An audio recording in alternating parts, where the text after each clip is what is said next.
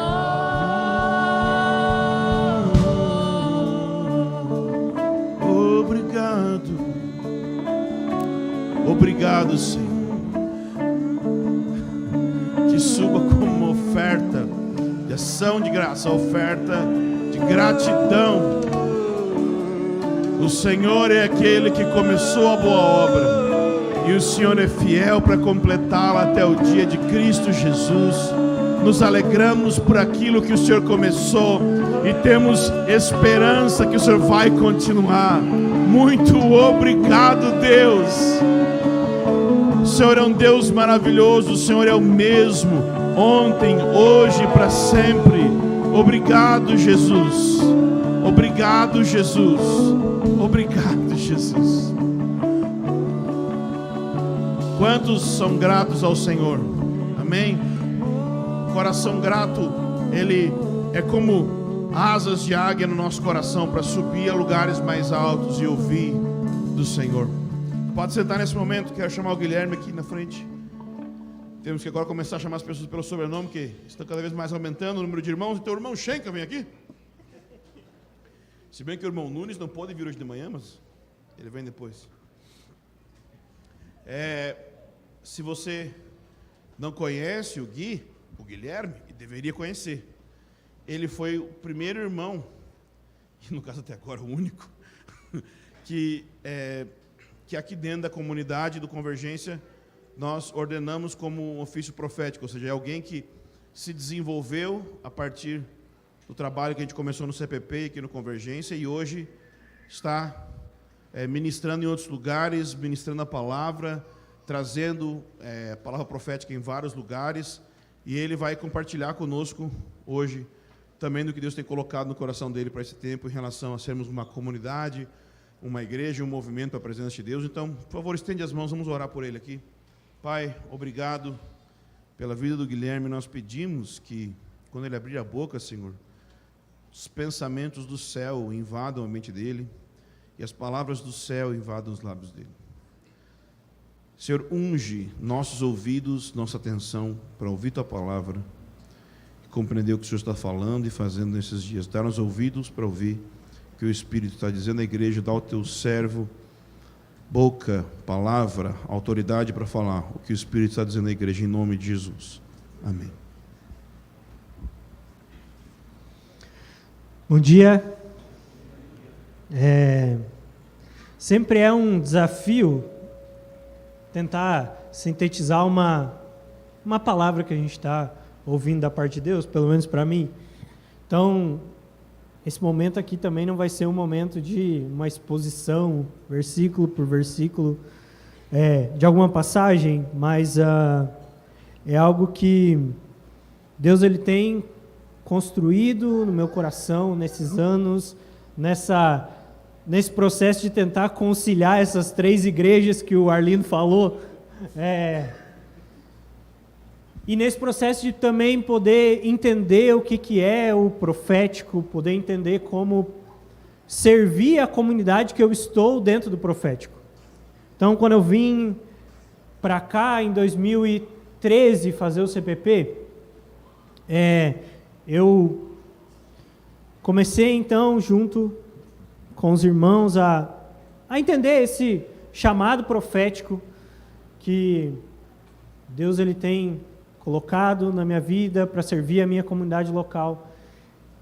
E a primeira coisa que aconteceu foi que eu entrei em crise. Por quê? Porque eu olhava para os ministérios proféticos que eu tinha como referência e me via muito diferente de todos. Me via muito diferente de tudo que estava acontecendo, de como as coisas eram feitas, do mover que estava acontecendo quando essas pessoas falavam. E você precisa entender uma parte importante do que aconteceu aqui, e é por isso que a gente está aqui no Convergência, aqui nesse lugar, aqui nesse salão, que foi em 2013, se eu não me engano, que o Ângelo ele ouviu uma palavra de Deus. Porque se você conhece o CPP, você sabe o quão pesado essa palavra de avivamento e de presença de Deus é naquele lugar. Aquele lugar tem sido hoje no Brasil um lugar de despertamento de pessoas para um avivamento, para aquilo que Deus está querendo fazer. E, como o Arlindo falou, a gente já teve muitos sonhos arquitetônicos com a chácara, de várias casas e vários lugares que a gente queria construir lá, uma casinha para cada um, e essa comunidade hippie. Mas um dia Deus falou algo. Deus ele falou que ele não iria construir, ou ele não iria liberar um avivamento, não iria trazer a presença dele simplesmente em um contexto de curso, e essa foi a palavra que nós recebemos. Nós recebemos uma palavra de que Deus ele ia liberar da sua presença em um contexto de igreja. E em 2013, 2014, 2015, começou esse processo de uma galera meio maluca começar a ficar aqui na cidade. E foi nesse contexto que o Convergência ele surgiu. No contexto de criarmos um lugar que pudesse hospedar a presença de Deus. Mas não criar um lugar simplesmente onde o Espírito Santo ele pudesse se manifestar só com dons, ou o Espírito Santo pudesse se manifestar simplesmente com poder, mas um lugar onde o Espírito Santo pudesse habitar. Isso me levou a uma jornada pessoal e muitas vezes bem silenciosa de olhar para vários ministérios proféticos e sempre ter uma pulga atrás da orelha em relação a como muitas pessoas se moviam. E eu não estou aqui para julgar nenhum ministério profético, eu creio que Deus deu a ênfase para cada uma dessas pessoas. Mas, olhando para a Bíblia, eu comecei a ver um ministério profético que Paulo começa a descrever dentro do contexto da igreja, dentro do contexto de uma comunidade local. E as exortações de Paulo em relação à profecia, e as exortações de Paulo em relação ao profético, todos eles se dão em cartas para igrejas. Ou seja, o profético, aquilo que deveria mover, um mover profético dentro da igreja hoje, não pode ser um profético isolado da igreja. Não pode ser um profético que está ao derredor da igreja. Até porque quem está ao derredor, né, você já sabe. Então, essa foi a jornada que nós entramos aqui. Buscar estabelecer um profético que não tem a ver com o quanto ele explode, não tem a ver com o quanto ele tem poder. E tem poder. E tem manifestação do Espírito Santo. Mas o nosso foco está em edificar um lugar para a presença de Deus. O nosso foco está em entender que o profético, ele não é um ministério que tem autorização para estar fora da igreja. Que o profético não são pessoas que estão autorizadas a estar do lado de fora da igreja, acusando a igreja daquilo que ela está fazendo de errado. E a gente sempre fala isso, que se você quer saber o que a igreja está fazendo de errado, a gente tem uns 2, 3 livros que você lê e você se torna um PhD no que a igreja está fazendo de errado. Reconhecer o que a igreja está fazendo de errado não é ser profético. Ser profético é você se engajar na edificação de um lugar para a presença de Deus. E é por isso que Efésios 2 vai dizer que o alicerce da edificação é o movimento dos apóstolos e dos profetas. Porque o movimento profético ele está ligado a essa palavra que Paulo ele vai usar em quase todas as suas cartas, a edificação de um povo preparado para Deus. E isso é o profético. O profético, dentro da igreja do Novo Testamento, são irmãos que entenderam que precisam ter uma amizade íntima com Deus e precisam entender que precisam amar a igreja. Porque a igreja é a noiva de Cristo. Nós não podemos ter um profético que é isolado da igreja. Nós não podemos ter um profético que está isolado numa montanha e que... Por quê? Porque isso nunca foi a realidade dos profetas do Antigo Testamento. Se você olhar para a realidade dos profetas do Antigo Testamento, vocês vão ver que eles eram o quê? Parte do povo de Deus. Isaías, quando está profetizando, ele não está profetizando algo que está isolado da realidade dele. Jeremias, quando ele está profetizando, ele não está profetizando algo que ele não está vivendo no dia a dia. E uma mensagem profética precisa se levantar nesses dias, trazendo a realidade da igreja, trazendo o peso daquilo que Deus está construindo. Efésios 2 fala sobre isso, sobre essa construção de um lugar para a presença de Deus. E é isso que nós estamos buscando aqui. Isso não significa que a gente tem os 3 passos para o Espírito Santo vir habitar em um lugar. Mas isso significa que nós decidimos entrar em uma jornada de buscar conformar a nossa vida a uma construção para edificar um lugar para a presença de Deus. E dentro disso, eu entendo que existe algo muito importante que nós precisamos olhar, e é isso que eu queria focar hoje. É que nós precisamos olhar como que o Espírito ele se manifesta, como o Espírito ele se move, como que o Espírito ele se estabelece dentro do contexto coletivo. Okay? É óbvio, e você deve saber disso, que o Espírito Santo ele trabalha no seu interior de forma individual para te salvar, para te santificar, mas não era isso que eu queria focar nessa manhã. Eu queria falar sobre como o Espírito Santo e como nós, para construirmos um lugar para a presença de Deus, nós precisamos aprender a honrar o Espírito de forma coletiva. Como nós precisamos estabelecer um lugar, como nós precisamos ter a nossa mente constantemente renovada em relação ao que é a igreja, em relação a essa estrutura, em relação a essa direção que o Arlindo falou. E como que isso não tem a ver simplesmente com o quanto você é santo. Que isso não tem a ver simplesmente com o quanto você é espiritual. Que isso não tem a ver simplesmente com o quanto você lê a Bíblia. Isso é o básico. Sem isso a gente não tem nem como começar a conversa. Mas eu queria poder focar um pouquinho nessa manhã em como nós podemos honrar o Espírito Santo de forma coletiva. Como que essa construção de um lugar para a presença de Deus, ela não se dá simplesmente por indivíduos, mas ela se dá por uma comunidade que se envolve nesse processo de construção. E sempre que eu penso nisso, eu lembro de uma vez que eu estava numa reunião de oração, que é sempre uma bênção. E aí, eu estava nessa reunião de oração faz muito tempo. E a pessoa que estava liderando a reunião de oração, ela tinha um pessoal reunido, ela chamou todo mundo para dar as mãos. Né? Aí fez uma rodinha, e aí nossa, que legal, né? Vamos orar aqui coletivamente.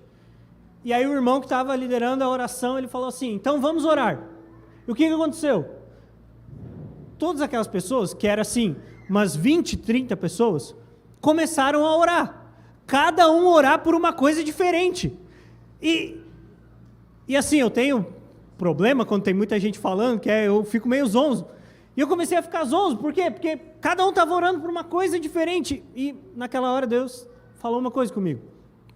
Ou eu simplesmente cheguei a uma constatação, que era, aquilo que estava acontecendo ali não era uma oração coletiva. Aquilo que estava acontecendo ali era indivíduos em um mesmo lugar, orando cada um por si. E Deus por todos, graças a Deus. Mas assim, não existia uma construção, não existia uma edificação, não existia uma oração coletiva. Por quê? Porque ninguém se ouvia. Cada um estava orando por si, cada um estava apresentando as suas coisas diante de Deus. E construir um lugar para a presença de Deus é quando nós entendemos que todos nós precisamos estar engajados em uma mesma direção.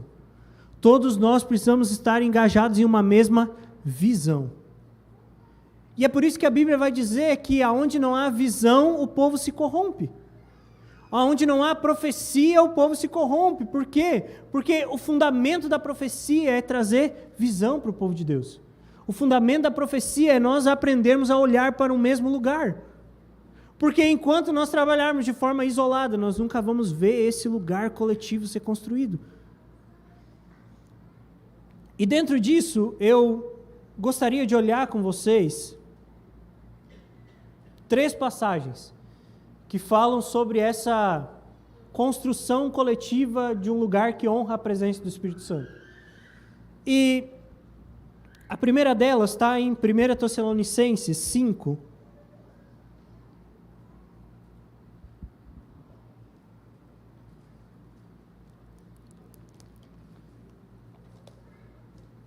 Primeira Tessalonicenses 5.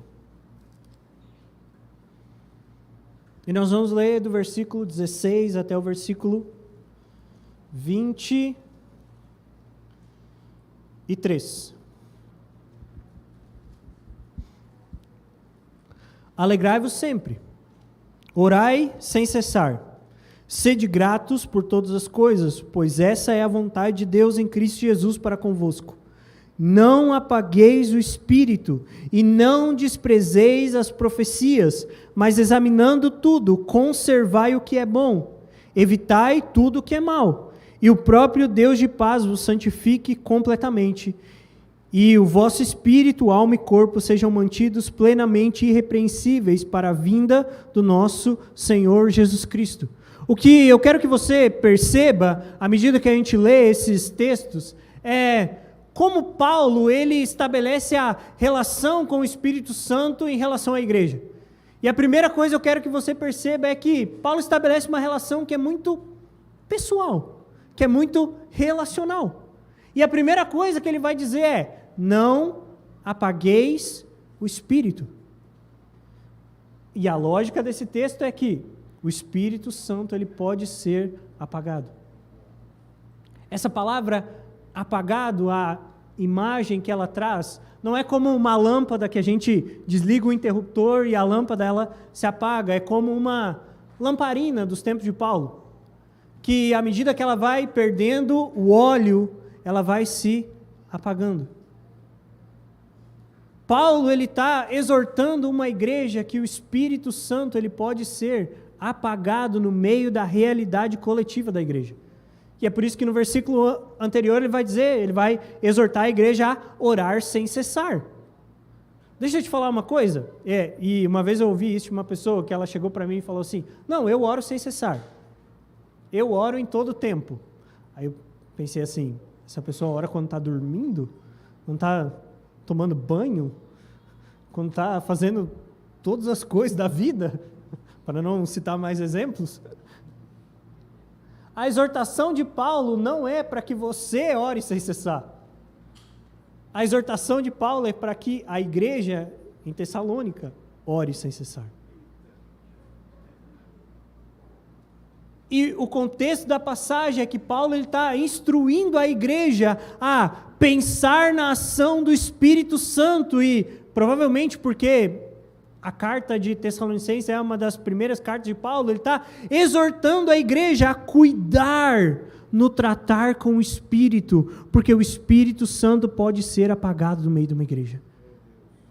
O Espírito Santo ele pode ser abafado, o Espírito Santo ele pode ser reprimido. E nós, se queremos construir um lugar para a presença de Deus, nós precisamos entender como manter viva e forte a chama do Espírito Santo no nosso meio. E a exortação de Paulo no próximo versículo é: não desprezeis as profecias. Existem 2 formas básicas que você pode desprezar a profecia. Uma é você no processo de entregar e a outra no processo de receber. Não desprezar a profecia tem a ver quando você ouve algo do Espírito, ouve algo da parte de Deus e você tem coragem de entregar aquela palavra.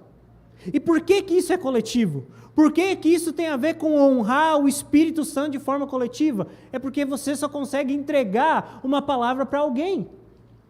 É porque você só consegue ter uma palavra de conhecimento, uma palavra de sabedoria, um discernimento de espírito em um contexto de comunidade. É porque Paulo explica em 1 Coríntios 14, no versículo 3, que a profecia ela serve para edificar. Honrar a presença do Espírito Santo no nosso meio tem a ver com pessoas que aprendem a ouvir a voz do Senhor e aprendem a estar integradas numa comunidade. E quando elas fazem isso, elas começam a ouvir a voz de Deus sobre outras pessoas. Você quer ter muitas palavras de conhecimento, muitas palavras de sabedoria, muitas profecias. Se você está buscando isso, eu vou te dar um conselho: esteja inserido na vida da igreja. Tenha comunhão com as pessoas, ore por elas. Busque ser alguém que edifica, busque ser alguém que ama as pessoas que Deus colocou em aliança com você. E isso honra o Espírito de forma coletiva. O que acontece é que muitas vezes nós criamos um imaginário de um movimento profético que tem muito a ver com uma conferência, que tem muito a ver com uma palavra que é solta na internet. Quando o Espírito Santo está buscando por pessoas que são proféticas, que atuam no meio da sua comunidade local, edificando, exortando e consolando uns aos outros.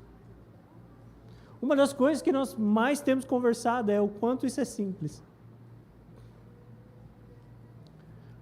Porque talvez ser profético, a única coisa que nós precisamos fazer é no nosso devocional, você se lembrar de alguém e perguntar se o Espírito Santo quer falar com aquela pessoa. Mas nós criamos na nossa mente o imaginário do homem com roupa de saco, cinza na cabeça, um cajado na mão. Um profético que honra, um profético que não apaga o Espírito Santo. Ele está inserido no seu contexto de igreja local. Ele aprende a olhar para as pessoas. Não sei se você já teve essa experiência, mas já aconteceu algumas vezes comigo, de aqui no contexto da minha igreja local, falar uma palavra para alguém. E à medida que os anos vão passando, você vê o Espírito Santo trabalhando naquela pessoa para que aquela palavra se cumpra. Isso é profético. Isso é profético. É quando a pessoa ela sai do lugar onde ela está e porque ela recebeu uma palavra e foi edificada, exortada e consolada, ela consegue se encaixar nesse grande quadro que Deus está pintando. Eu sinto nesses dias que o profético dentro da igreja ele precisa ser refinado. E ele precisa ser refinado para se tornar algo muito mais simples. Algo muito menos performático. Há uns dias atrás, nesses últimos anos, provavelmente você já ouviu falar sobre toda aquela polêmica que deu em relação às profecias das eleições nos Estados Unidos. Provavelmente você já ouviu falar de muitos nomes que estavam envolvidos com isso, pessoas que profetizaram a reeleição do Trump, a eleição do Trump, e essas pessoas, elas erraram quando elas profetizaram a reeleição do Trump. E uma dessas pessoas, e eu não vou citar o nome aqui, óbvio, mas ela veio a público e ela pediu perdão. E eu fiquei olhando assim, e às vezes a gente olha para uma pessoa que erra uma profecia tão grande assim, e o nosso sentimento é descartar essa pessoa. Não, vamos deixar ela um pouquinho de lado aqui, vamos deixar ela pensando, vamos deixar ela de escanteio. E quando isso aconteceu, uma das coisas que o Espírito Santo me falou é: honra essa pessoa. Porque eu fui procurar o histórico dela. E o histórico dela é que ela era um pastor de igreja, que ela cuidava de um rebanho, que ela estava inserida numa igreja local, que ela não era um desses profetas soltos por aí, um dos profetas de internet. Porque o profético precisa estar inserido em algo que é coletivo, não simplesmente no corpo místico de Cristo. Mas o profético ele precisa estar inserido em uma comunidade local. O profético ele precisa estar inserido em uma realidade da igreja. Então, Tessalonicenses ele vai falar sobre isso, ele vai falar sobre não desprezar a profecia. É ter coragem para entregar aquilo que o Espírito Santo nos dá. E, ao mesmo tempo, ter coragem para receber aquilo que o Espírito Santo nos dá através de alguém. Porque, às vezes, alguém vem te entregar uma palavra e você tem tantos preconceitos com aquela pessoa, que a primeira coisa que vem na sua mente é: como que Deus pode usar fulano? Que tem isso. E nós precisamos aprender que o Espírito Santo ele pode usar qualquer pessoa. Nós precisamos entender que o Espírito Santo ele busca esse ambiente coletivo para construir um lugar para a presença de Deus. Óbvio, Paulo ele vai exortar nessa carta de Tessalonicenses e também em 1 Coríntios que nós devemos aprender a julgar as profecias. Mas em nenhum momento Paulo ele fala sobre julgar em um sentido de abafar, apagar, zerar as profecias no meio de um contexto da igreja local. Ele vai estabelecer parâmetros que basicamente tem a ver com aquilo que a Escritura diz. Esse é o nosso parâmetro central para julgar uma palavra. Mas ele, em nenhum momento, ele vai desincentivar palavras proféticas no meio de uma comunidade local. Então, honrar o Espírito Santo é não deixar a chama do Espírito se apagar. É aprendermos a receber e termos coragem e fé para funcionarmos nessas palavras proféticas que Deus nos dá. Às vezes é algo tão simples. Eu sempre conto essa história porque essa história marcou muito minha vida. A gente estava numa conferência, eu nem lembro qual era, nem era aqui nesse salão, era lá no subsolo lá. Acho que foi na fornalha de oração, que não é o nome oficial, é porque era tão quente que as pessoas estavam desmaiando de calor. Se você estava nessa experiência, foi literalmente. Aí era a escola de oração, a gente deu o nome de fornalha de oração. E eu olhei para uma pessoa assim, ela estava parada no canto, e Deus falou: vai lá e diz para essa pessoa que eu amo ela. Aí eu comecei a brigar na minha mente, né? Pô, falar que Jesus te ama é tipo o cumprimento dos crentes, né? O crente fala: oi, Jesus te ama. Ué, que isso tem de profético? Que isso vai acrescentar na vida da pessoa? Provavelmente hoje ela ouviu uns 30 Jesus te ama. E o Espírito Santo ficou incomodando naquilo. Jesus te ama. Vai lá e fala para aquela pessoa que eu amo ela. E eu, vou lá. Oi, tudo bem? Eu tenho um sentimento no meu interior de te falar algo que é: Jesus te ama. E aquela pessoa olhou para mim e começou a chorar, tipo assim, copiosamente, assim. Eu fiquei constrangido, porque eu não sabia o que fazer, porque eu nunca ia esperar aquela reação daquela pessoa. E aí depois de uns minutos que ela parou de chorar, eu fui conversar com ela, assim, e ela falou que naquele dia ela estava muito mal.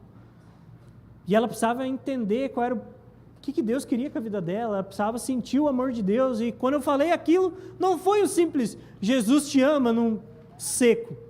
Foi uma palavra de Deus para a vida daquela pessoa. Simples. Nós precisamos, como o Ângelo falou, nós não podemos desprezar os pequenos começos. Nós não podemos desprezar aquilo que o Espírito Santo está tocando no nosso coração. Nós precisamos entender que o Espírito Santo, ele quer nos usar. Ele quer trabalhar no nosso coração. Ele quer que a profecia, ele quer que palavras de conhecimento, ele quer que palavras de sabedoria se movam no meio do corpo de Cristo. E para isso você não precisa de uma plataforma, e para isso você não precisa de um microfone, e para isso você não precisa de um vídeo no YouTube, e para isso você não precisa de muitos seguidores no Instagram. Você precisa ser fiel àquilo que o Espírito Santo está colocando no seu interior. E quando nós vivermos isso, nós vamos honrar o Espírito, porque nós não vamos apagar aquilo que Ele está fazendo no meio de uma comunidade. O segundo texto que eu gostaria de ler com você, e esse é um dos textos que Deus tem mais falado comigo nesses dias. Efésios 4, versículo 30 ao versículo 32.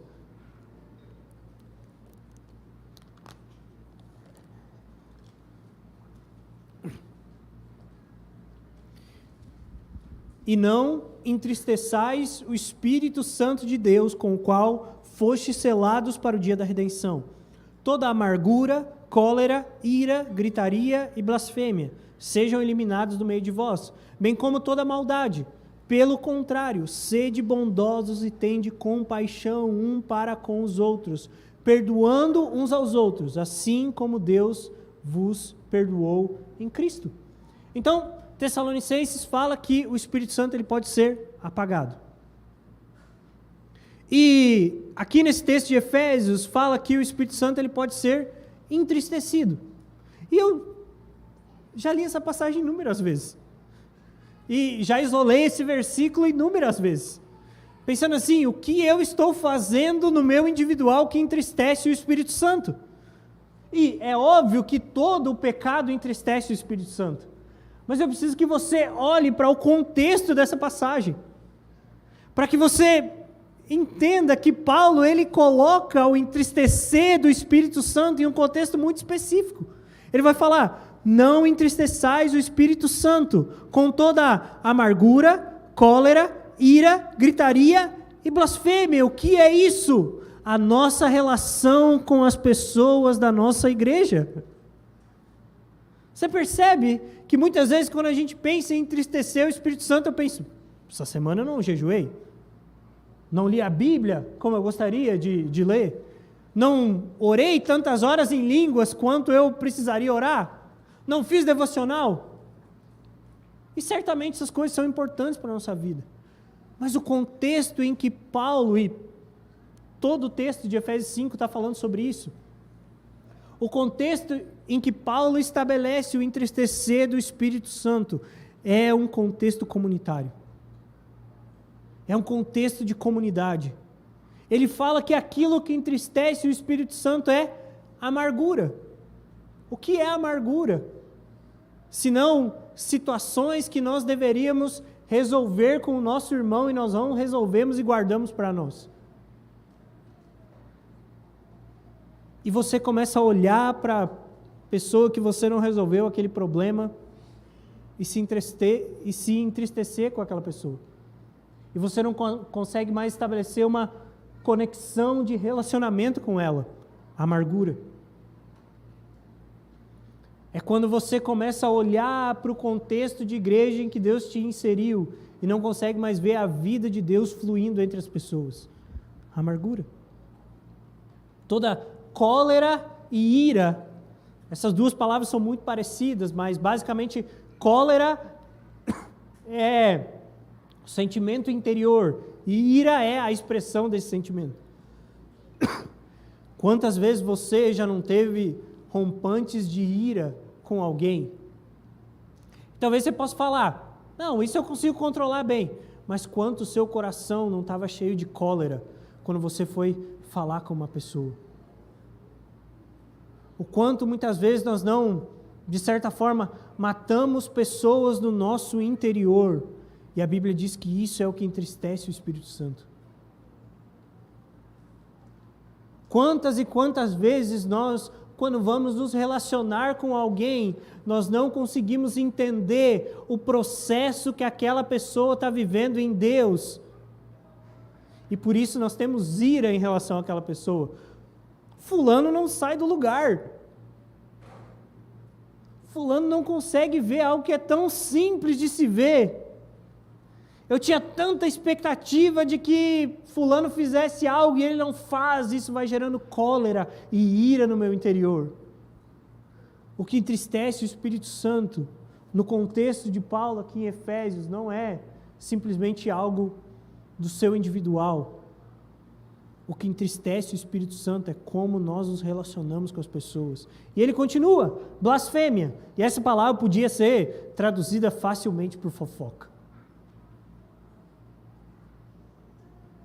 Quantas vezes nós ouvimos histórias, quantas vezes nós achamos coisas em relação a alguém, e em vez de ir resolver com a pessoa, nós espalhamos aquela notícia. Quantas vezes, ao invés da gente, o irmão que pecou contra nós estabelecermos uma relação de Mateus 18, que o centro é ganhar o coração.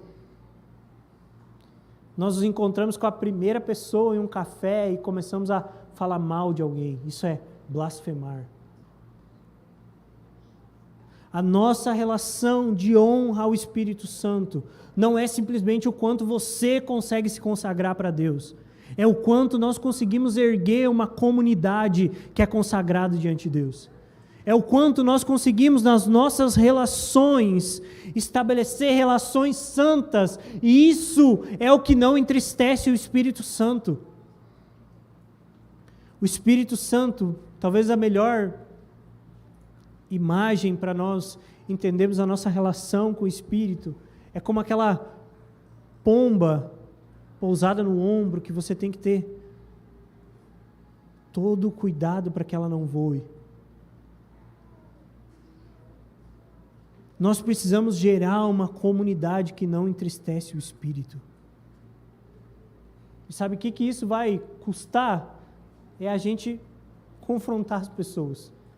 Sabe o que isso vai custar? É que o seu coração esteja liberado para se relacionar com alguém. Quantas e quantas vezes nós começamos a colocar empecilhos no nosso relacionamento com as pessoas, e isso entristece o Espírito Santo. Isso faz com que o Espírito Santo não encontre um lugar que é agradável para ele.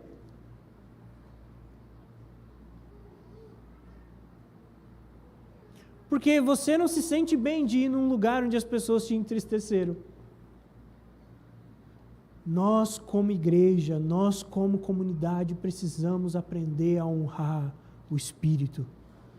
Nós, como igreja, nós, como comunidade, precisamos aprender a gerar com muito cuidado e temor esse lugar onde o Espírito Santo vai se sentir à vontade para estar.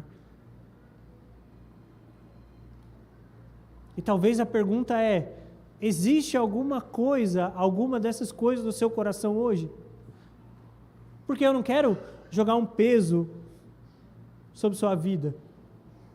Mas o fato é que se alguma dessas coisas estão impedindo você de se relacionar com alguém, o Espírito Santo está entristecido.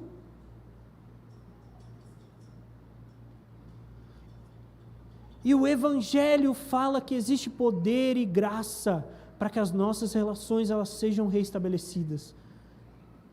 O princípio de Mateus 18 é que quando alguém pecar contra você, você precisa ir até o seu irmão e confrontar ele, não simplesmente para ganhar uma batalha de argumentos, mas para ganhar o coração de alguém. Por quê? Porque quando você ganha o coração, você honra a presença do Espírito Santo que está naquela pessoa. E esse é o nosso desafio como comunidade. Nós podemos ter muitas pessoas que são santas, nós podemos ter muitas pessoas que se consagram individualmente diante de Deus, mas existe algo a mais. Nós precisamos ter uma comunidade que honra de forma coletiva o Espírito Santo, que reconhece aquilo que o Espírito Santo está fazendo na vida da outra pessoa, que não coloca barreiras, que não coloca empecilhos nos nossos relacionamentos. E isso é honrar a presença do Espírito Santo em um lugar.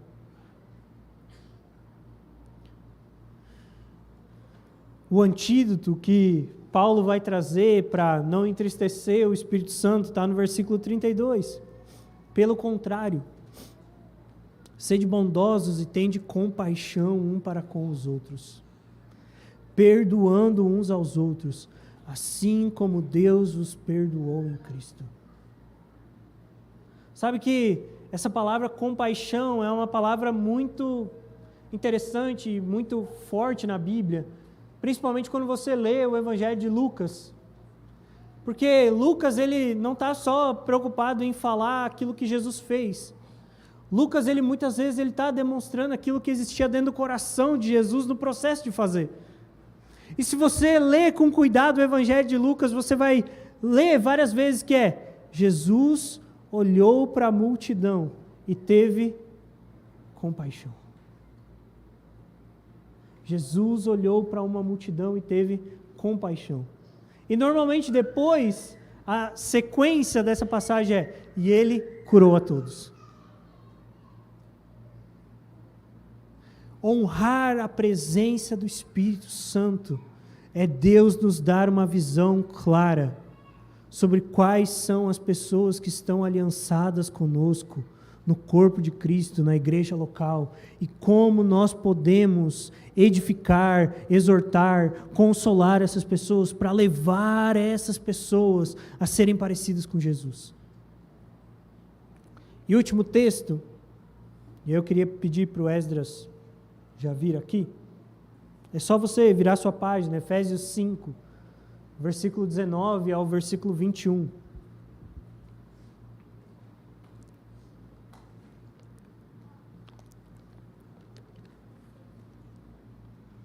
Que Paulo, mais uma vez, então, ele vai trazer uma outra ação do Espírito que se dá no coletivo. E ele vai falar, não vos embriaguei com vinho, que leva à devassidão, mas enchei-vos do Espírito. E olha só, como que ele vai colocar as próximas frases. Falando entre vós, com salmos, hinos e cânticos espirituais, cantando e louvando ao Senhor no coração, e sempre dando graças por tudo a Deus o Pai, em nome do nosso Senhor Jesus Cristo, sujeitando-vos uns aos outros no temor de Cristo. Quando que nós vamos ser cheios do Espírito Santo? Ou uma das formas de sermos cheios do Espírito Santo é vivenciando uma adoração, um ambiente de culto, um ambiente de celebração, de hinos e cânticos espirituais, coletivamente. É quando você entende que o que você vem fazer aqui não é assistir uma reunião. É quando você entende que o que você vem fazer aqui não é simplesmente ver alguém falar. É que você faz parte de uma construção. É que nós, os santos, somos chamados para edificar um lugar para a presença de Deus. Isso não tem a ver com uma pessoa especial, num dia especial, trazendo uma palavra especial, cantando uma canção especial. Isso tem a ver quando todos nós nos engajamos em um processo de construir esse lugar. Eu quero que você imagine algo. O Ângelo citou no início ele falou sobre esse lugar para a presença de Deus que foi estabelecido em Jerusalém, também chamado de templo. E no templo de Salomão, a Bíblia diz que o que aconteceu no templo é que teve uma união de liturgias, aquilo que acontecia no tabernáculo de Moisés, com os sacrifícios. Mas algo também foi incorporado no ambiente litúrgico do templo, que foi aquilo que foi estabelecido com Davi, no tabernáculo de Davi. E o que foi estabelecido por Davi naquela tenda, onde a arca de Deus estava no meio de todo mundo, é que Davi estabeleceu profetas, cantores, tangedores, músicos, que começavam a salmodiar, que começavam a cantar sobre a realidade de quem Deus era. Então imagina que as pessoas que estavam em Jerusalém naquela época, quando elas se aproximavam do templo, elas começavam a ouvir os salmos sendo entoados. E é por isso que o salmista, no Salmo 22, ele vai falar que Deus, ele habita no meio dos louvores do seu povo. É porque em um ambiente de louvor, de adoração e de gratidão, é um ambiente propício para o Espírito Santo nos encher. É um ambiente propício para sermos cheios do fogo de Deus. É um ambiente propício para o Espírito Santo nos empoderar. A mesma experiência que aconteceu em Atos 2, em Atos 4. Não vos embriagueis com vinho, mas enchei-vos do Espírito, falando entre vós, cultuando ao Senhor com salmos, com hinos, com cânticos espirituais. Deus, ele está nos chamando para construir uma casa. E essa casa, ela não são pessoas isoladas que se reúnem em um lugar. Nós precisamos entender isso como igreja. A exortação de Paulo na ceia é que nós precisamos aprender a discernir o corpo de Cristo. Discernir o corpo de Cristo não é você entender que o pão é o corpo de Jesus. Discernir o corpo de Cristo é você olhar para as pessoas que Deus aliançou com você. E eu queria te convidar a ficar de pé agora.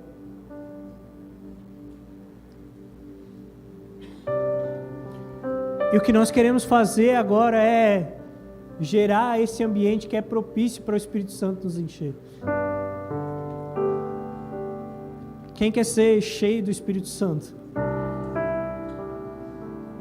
A experiência de ser cheio do Espírito Santo não é uma experiência que você vive uma vez na vida, quando você falou em línguas, por exemplo. Não é uma experiência única de você sentir algo diferente no seu interior. As mesmas pessoas que foram cheias pelo Espírito em Atos 2, foram cheias pelo Espírito em Atos 4. Ou seja, a experiência de sermos cheios do Espírito Santo deveria ser uma experiência contínua na vida da igreja. E o que nós queremos fazer aqui agora é que, eu sei que não cabe todo mundo aqui na frente, mas eu queria te convidar a vir para cá, a vir aqui na frente, a ocupar esse espaço, para que você entenda que não é uma apresentação, que não é uma pessoa especial, mas é que nós